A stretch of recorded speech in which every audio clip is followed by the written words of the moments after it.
Well, howdy, all in Committed 100 land. Hopefully everything's coming through all right. I don't know if Facebook is glitching on my end or not, but technology's fine. Welcome back to looking at Munster Rebellion Part 2, where we should finish up Jan of Leiden and his craziness that occurs, among others, there in Munster. Hopefully you guys have your, I just filled up my cup of coffee, ka-chink. You got your notebooks, pens, papers, and that. If you guys are in watching, it says 2 people are watching. Just pop in the chat room and say hi, so that I know that you're here, because for some reason Facebook's being fun. Well, with that, let's dive right into the Munster Rebellion. As we left off last week, John of Leiden comes onto the scene after his predecessor is promptly torn to pieces after attempting to charge the bishop's men, and his head's put on a pole, and his reproductive organs are stapled to the front door of Munster. So his protege, Jan, comes into authority, marrying his predecessor's wife, beginning the realm of polygamy that begins in Munster. And we have to remember, this is only 3-4 months into this new kingdom of God in Munster. This is where, once again, a combination of a bad ecclesiology and a bad eschatology leads to things like Munster. John of Leiden takes over, and what he doesn't know will be about the next year of the siege. Jan continues what his predecessor began, the full creation of a communist community of Munster under the guise of the saints assembled at Munster, or the kingdom of God at Munster.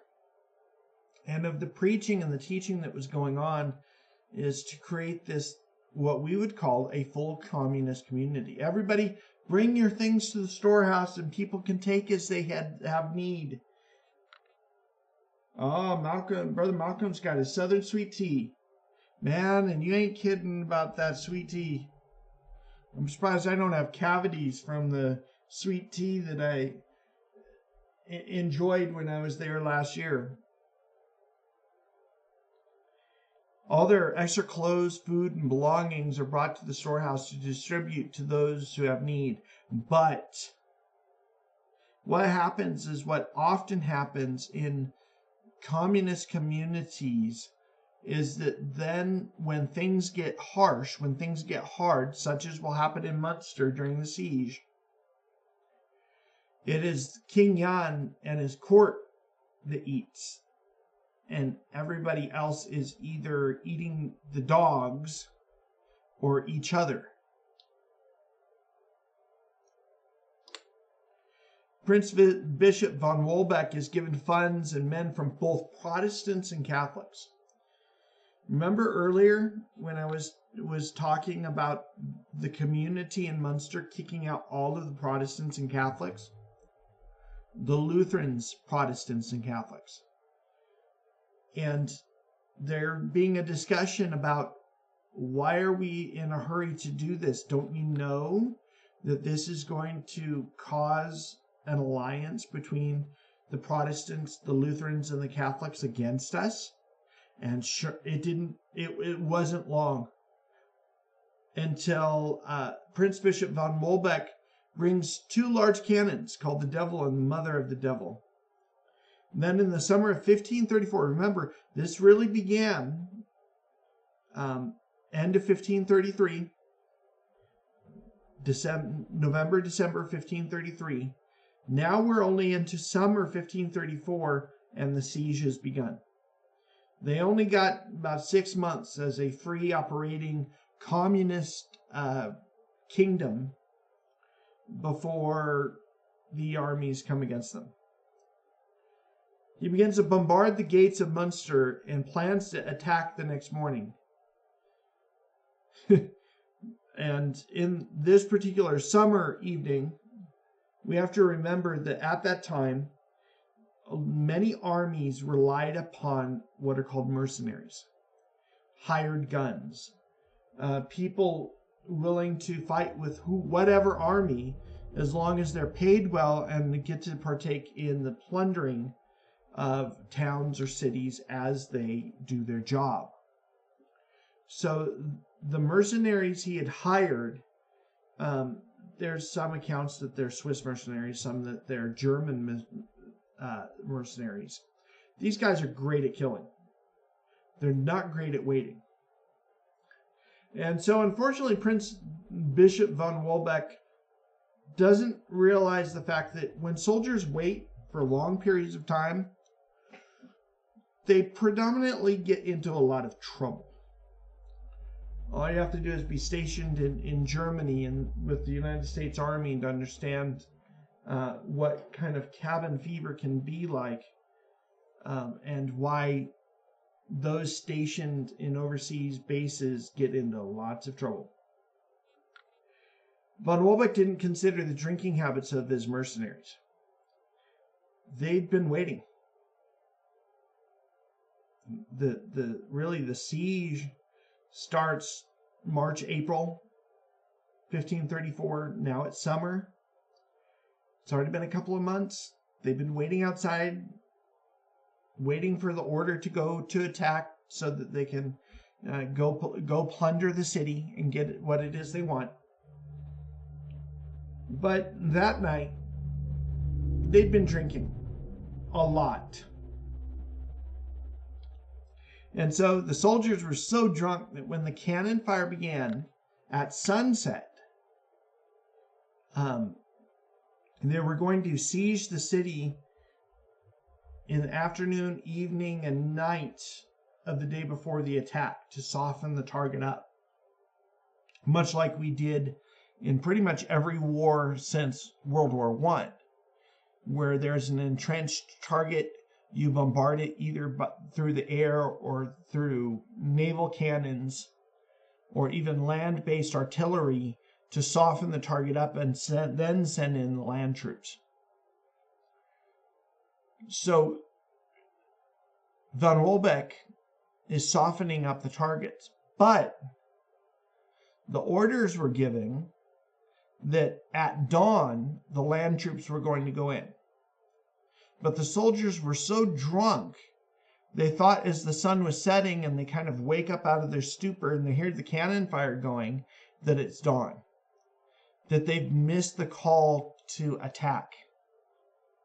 And as they start heading out, thinking that they're late, they probably don't even grab all their gear and go because they think they're late, and they don't want to be late to the party. Why? Because the last guys in the city don't get the good booty. Don't get the good, ransacking a rich man's house and getting all of his gold or his valuables. So as the mercenaries start running out, other soldiers are going, wait, did we miss the call to go attack the city? So then kind of this hodgepodge of soldiers starts running across the breach, but in between von Wolbeck and Munster. Once the men, or at least the men that thought it was time to attack, got to the walls, it's recorded that the ladies of the town had hot water in kettles or hot tar in boiling pots and big containers of basically a rudimentary form of acid. And so what they did is they would pour it right down the soldiers' armor. Some of them just got boiled alive. A lot of them, you have to remember, Munster had a moat around the building. And so as they would place their siege ladders up, they would just get pushed over. And many actually drowned in the moat because the moat was big enough that if you couldn't swim, you couldn't get across. And so these mercenaries were routed at the walls. Von Wolbeck was so demoralized from this, he calls the next day's assault off. Yes, the devil and the devil's mother hit the walls, but the people in Munster could repair the walls from the inside faster than Wolbeck could lob cannons at them, cannonballs at them. During this whole time, even by the end of it, there's not a single point in which they actually breached the walls of Munster. They never demolish a wall enough to be able to get men through. It is only through alternative means that they get men into Munster. So after this, there's this great victory for the Anabaptist group. They thwarted the prince bishop and go away, all you silly men. No, you see, we've already got one. Yes, it's very nice. You know, it reminds me of the Frenchmen at the wall in Monty Python. But they repel these attackers. Run away! Then all of a sudden, a person by the name of Johann, I'm not going to even butcher his last name, was a lame jeweler, shows up in Munster. Now we have to remember that Jan and his predecessor were very good at using the printing press to recruit people from all over Europe, especially northern Germany, to come to this new Christian community in Munster. They'd kicked all the Lutherans and the Catholics and the Protestants out. And so it attracted all those that held to some form of Anabaptist belief. So there was a large influx, especially before this siege begins, of new people coming into the community in Munster. But what's funny, and especially in this particular situation, Johann kind of shows up out of nowhere. Nobody remembers where he came from. Nobody remembers when exactly he got there. And it becomes kind of a pivotal character in the events unfolding there in Munster. He was good at being what we would now call a hype man, of really getting a crowd enthusiastic and enthralled and engaged before the main speaker would come up. In concerts, they call that a hype man. Somebody comes out and gets everybody ready for the next musical act. Pastor X in the next hour could probably really give us a better description of what a hype man is. But Johann was that type of man. He got people excited and fervent and passionate about whatever King Jan was going to say. But also, he plays a role in crowning Jan as king. In August 1534, he declares that Jan Leiden is the next King David sitting upon his throne. Remember, their eschatology and is derived from the Old Testament. They eschew the New Testament. And they take their form of government lightly on a theocracy out of the Old Testament. And they place Jan as king, as the next king, over this new Jerusalem that is in Munster.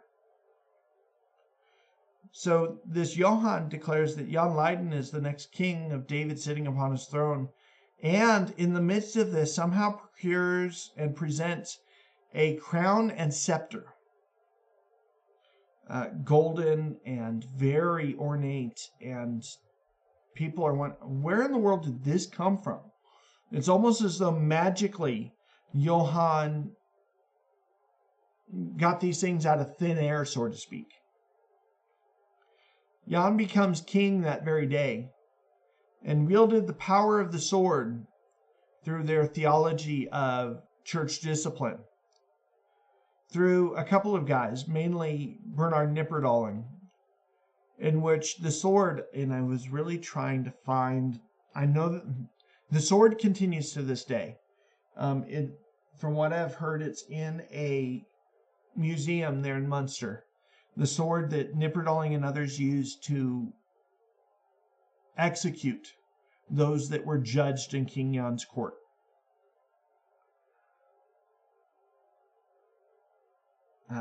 That sword has probably been the cause of several hundred, if not 1,000, deaths in this year period of King Jan. And Nipperdalling and others are become the executioners, wielding the sword to carry out the quote-unquote justice of the court. New rules are enforced, especially post the assault on Munster. The doors were supposed to be unlocked all the time. That there was this, to avoid any impropriety or sin, that everybody was watching after each other. Man, I know some certain people that would love for this to be a reality today.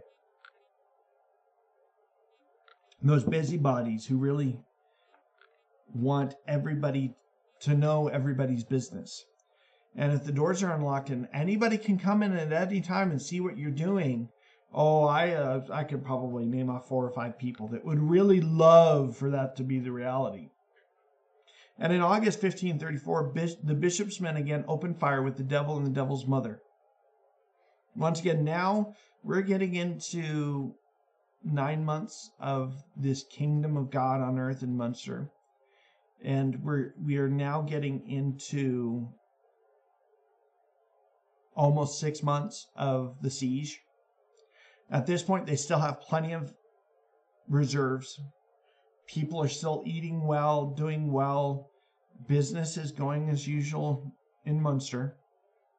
In fact, there's still weddings and funerals and baptisms and all of that going on in town.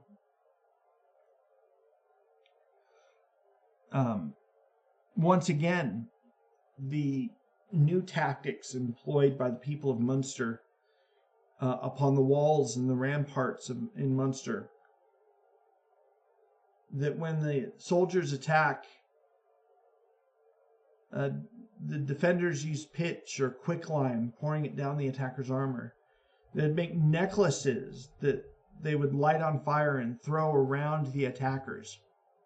So imagine that like a puka shell necklace or something that is all of a sudden on fire, and it's coming down and it comes over your head, and it is either falls into your armor or burns the exposed skin.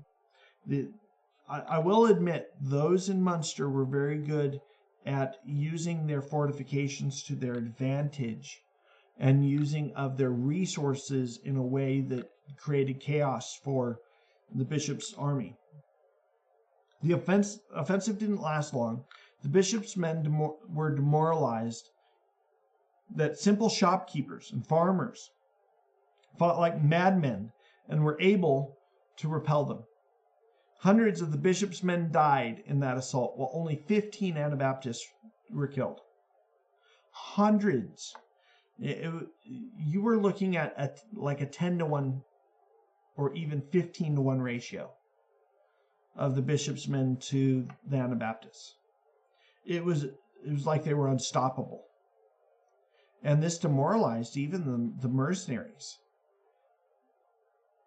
King Jan rode around the battle on a white horse. Kind of reminds me of something else. Just recently in church history, we were looking at Martin Luther in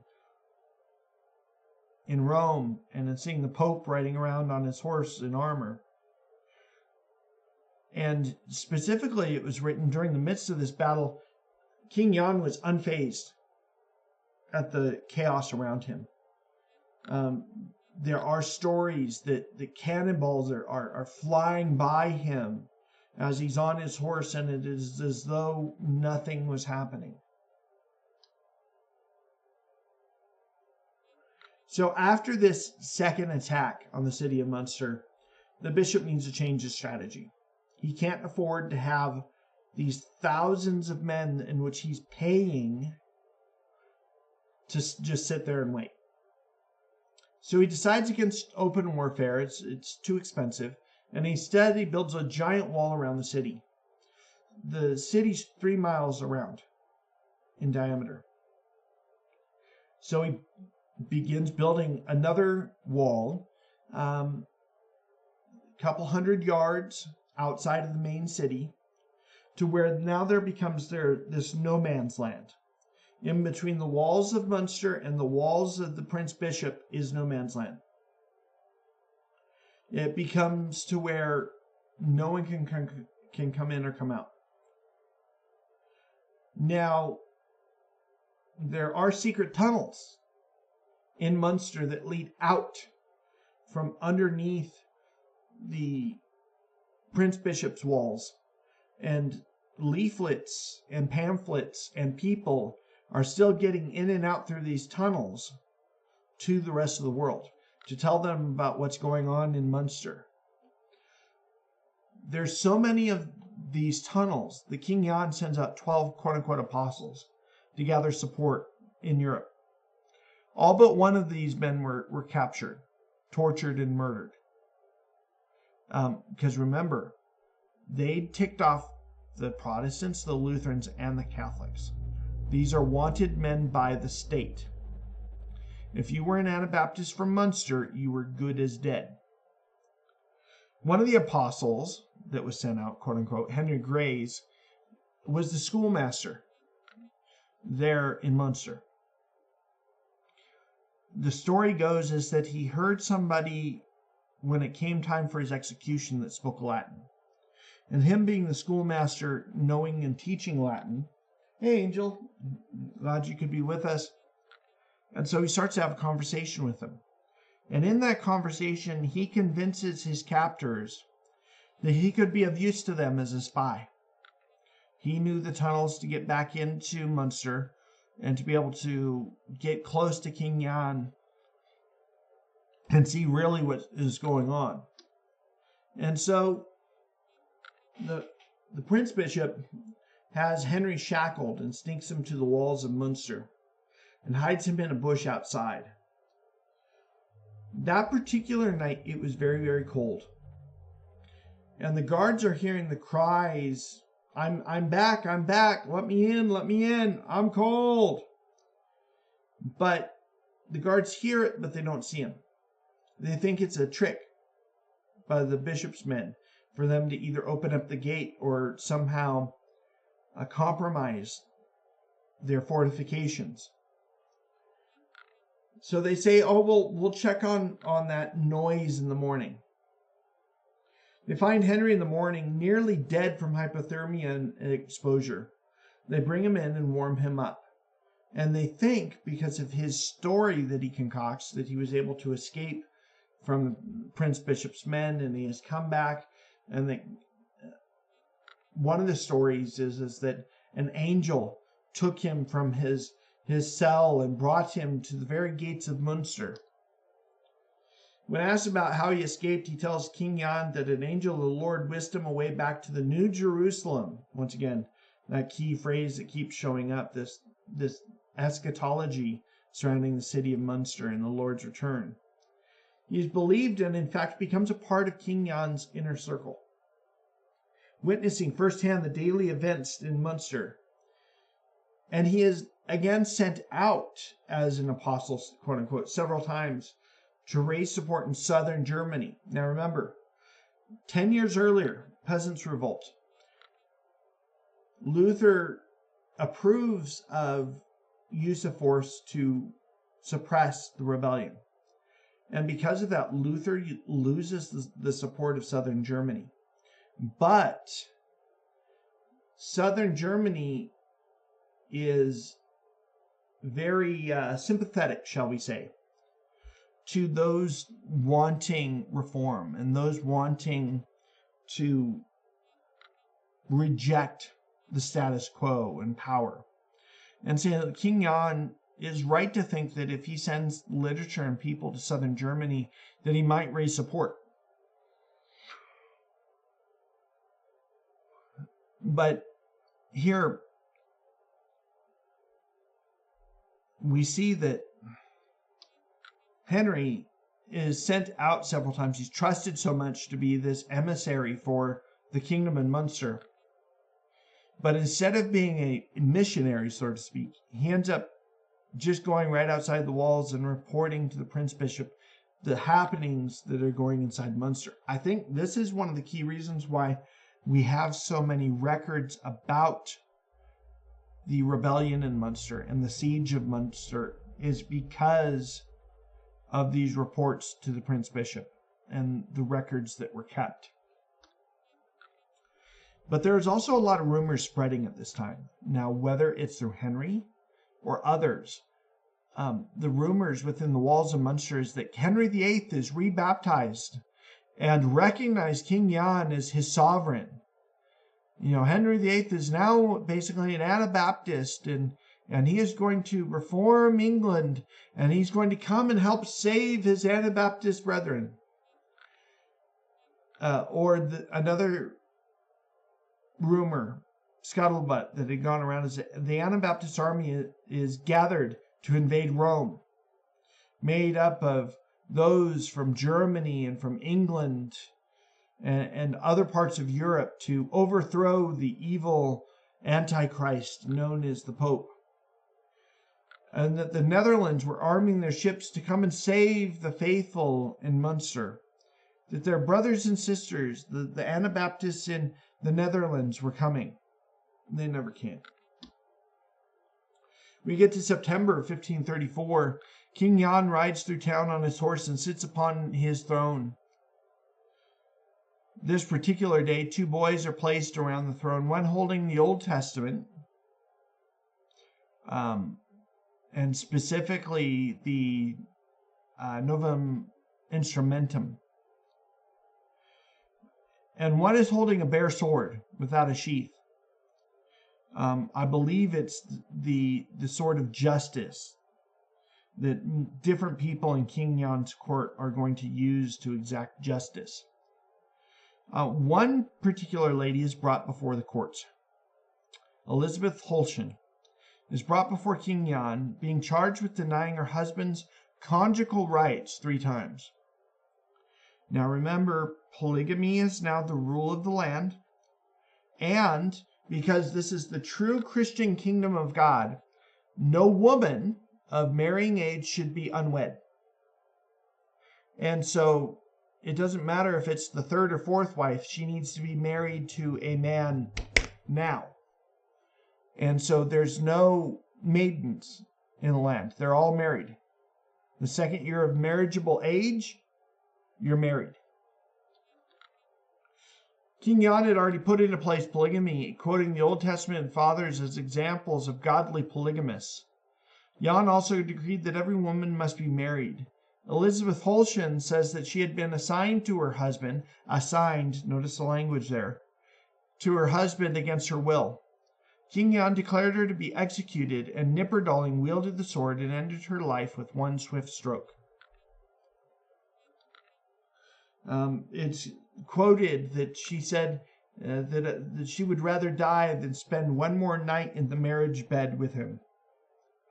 That this sentiment is not just Elizabeth Holschen, but as many of the women in Munster. On September 26th, if I remember right, the day after, Catherine Kolkenbecken was executing for having 2 husbands. So polygamy is okay, but polyandry's not. It is quoted that King Jan said, polygamy is the Lord's will. Polyandry, having multiple husbands, is the devil's. Just this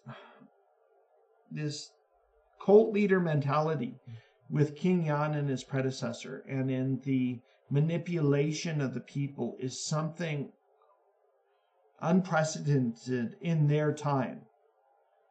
You do see it with certain individuals, especially in a little bit later centuries, and understanding how to manipulate people, how to use psychological warfare on people. But King Jan and his predecessor were, in their day, the king of this type of warfare. King Jan was arrested and placed in jail. there becomes this unrest in the people, but it's short-lived.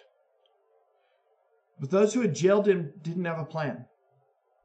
They were done with the King Jan living like a king and people starting to need things and for executions left, right, and center.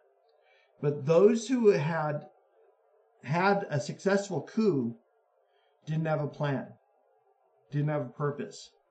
And so King Jan signaled supporters through the window in the jail and through the use of Munster's cannons. His supporters, the cannons that are on the parapets there at the walls of Munster, they turn them around and set King Jan free. And he's back on the throne in Munster. And all those that had plotted against him are quickly executed. We get to January 1535, towards the end now of the siege. A book entitled Restitution is written by Bernard Rothman. Remember, the main writer and the print presser that really gets out the message of Munster. And he specifically sends this book to Luther, Melanchthon, and Philip of Hesse. From this book, Luther coins the phrase the Tailor King, on which some of my research is based on the book called The Tailor King, as a description of King Jan, the tailor who became the king, and to describe his rebellion. Now, we all already know where Luther's going to stand on this. He's going to be with the Prince Bishop and in quelling this rebellion in Munster, just as he had done 10 years earlier during the Peasants' Revolt. June 24th, 1535, Prince Bishop's men find the secret tunnels, finally, mainly through their spy, going in and out of Munster. They send 200 men through the tunnels and are able to signal the armies of the Prince Bishop to attack. The Anabaptists had created armored carts with cannons. The first tanks are not in World War I. The first tanks are actually in Munster. They had horse carts, armored, and even had cannons on them that were manned by several people. But the big problem is that because by June of 1535, only King Jan and his court is eating well. People are having to kill their dogs and their horses and any livestock that they have in order to survive, including the horses that were supposed to be for the carts.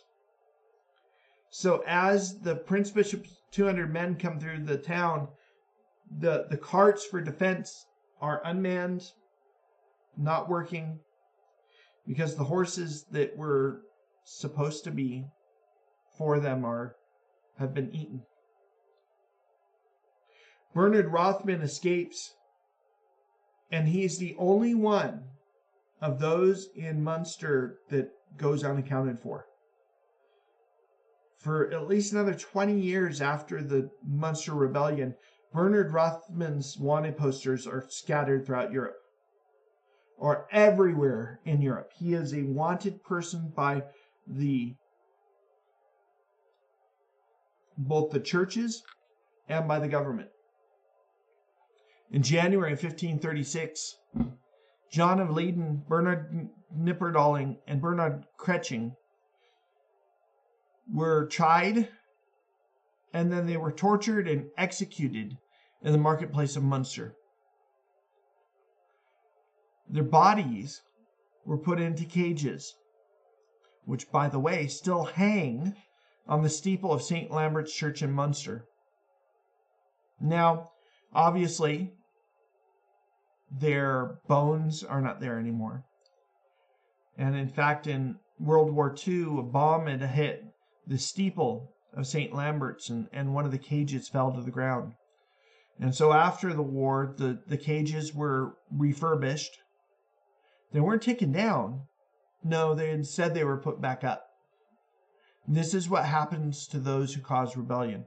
This is what happens to those who want change.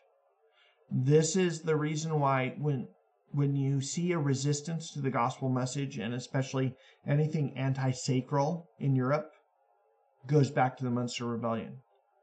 People may not understand that that's where it comes from, but it's clear to see that the cages that still hang at St. Lambert's ring true to the resistance to the gospel message in Europe, and tradition and sacralism.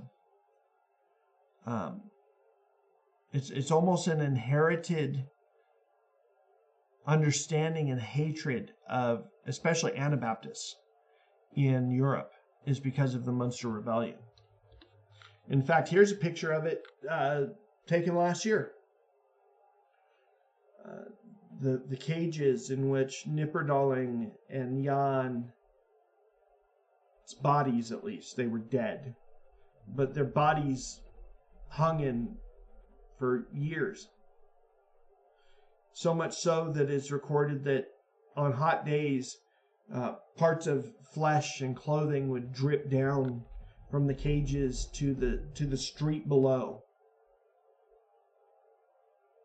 That obviously you can tell it probably didn't have steel wire holding these cages up 500 years ago, but there they stand to this day as a resistance to those who would cause problems or want reformation with the church.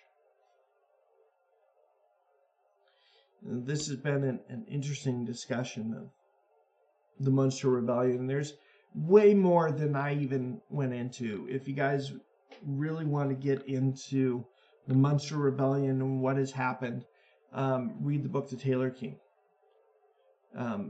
Hollywood has missed a great opportunity. I mean, you've got everything. You've got polygamy, you've got a king, you've got this weird, funky prophet that looks like Rasputin. You've got betrayal. You've got all great elements to make a really action-packed movie. And I am really surprised Hollywood hasn't picked this up and ran with it, because I think it could be, depending on how it's presented, a good movie because of all the craziness that went on in Munster. But because of this, the reputation of Anabaptists, especially in Europe, is affected by those in Munster. Yes, you may have been an Anabaptist in another part of Europe at that time who didn't believe anything what Jan of Leiden did or approve of what they did. But because of their actions in Munster, you're painted with, you're one of those separatists. You're one of those crazy Munsterites. This is part of the reason, especially many Anabaptists then flee to England, and then from England here to the United States. Why? Because of Munster. Because of Munster. With that, this has been the Munster Rebellion. Just a FYI, you guys won't be, in fact, let me move it to my head. You guys won't be seeing me for about 2 weeks, taking short vacation, as well as finishing up my thesis. It's got to get done by the end of the month, as well as heading to California to visit friends and family for a week at the end of the month. And then I will be back next month, continuing church history and systematic theology. We're getting towards the end of church history. Once we finish the Reformation period here in a few weeks, there will be a short break as I'm doing research into the teachings and influence of certain individuals in early America on what we know of the church today. Men that did not do the church any favors, as we've talked about in the previous hour, in the creation of boards and easy believism and other things. So stay tuned for that as well. There will be announcements about that coming soon. But guys, stay tuned for Daylight with myself, hopefully Dr. Howard, Pastor Dave, Pastor X. And may God keep you and bless you is my prayer. See you all in daylight.